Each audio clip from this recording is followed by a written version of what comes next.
অন্যদিকে আমরা নজর রাখবো ফের কেন্দ্রের বরাদ্দ বন্ধের অভিযোগ। বকেয়া টাকার দাবিতে চিঠি দিল নবান্ন।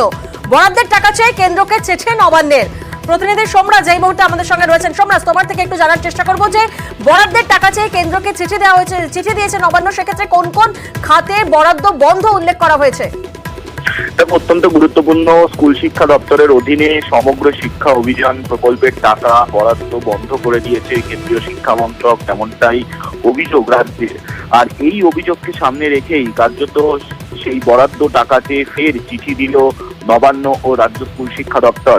যেটা সূত্র মারফত জানা যাচ্ছে যে এই কেন্দ্রীয় যে প্রকল্প অর্থাৎ সমগ্র শিক্ষা অভিযান, এই সমগ্র শিক্ষা অভিযান প্রকল্পের মধ্যে কেন্দ্র দেয় 60% টাকা, রাজ্য দেয় 40% টাকা।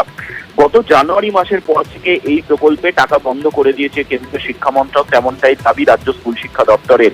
কেন্দ্রের তরফে সম্প্রতি চিঠি দিয়ে জানানো হয়েছে রাজ্যকে যে PM3 প্রকল্পে চুক্তি না করলে রাজ্যকে অর্থ বরাদ্দ করা হবে না।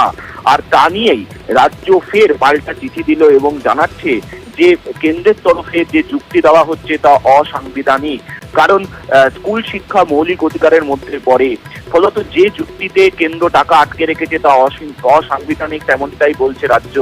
এবং যেটা আরো সূত্র মারফত জানা যাচ্ছে, জানুয়ারি মাসের পর থেকে প্রায় 2000 কোটি টাকা বকেয়া রয়েছে এই সমগ্র শিক্ষা অভিযান প্রকল্পে রাজ্যের। এবং এই টাকাই 2000 কোটি টাকা কেন্দ্রের থেকে পায় রাজ্য। শুধু তাই নয়, চলতি অর্থবর্ষের প্রথম কোয়ার্টারের টাকাও কেন্দ্র থেকে পায়নি রাজ্য, যদিও অন্যান্য রাজ্য পেয়ে গেছে। আর এখানেই ফের রাজ্যের তরফে চিঠি দেওয়া হয়েছে কেন্দ্রকে যে এই চুক্তি অসাংবিধানিক এবং রাজ্যের দাবি কেন্দ্রীয় অর্থ মন্ত্রক টাকা চাওয়া ছাড়পত্র দিয়ে দিলেও কেন্দ্রীয় শিক্ষা মন্ত্রক এই প্রকল্পে টাকা বন্ধ করে রেখেছে। বেশ।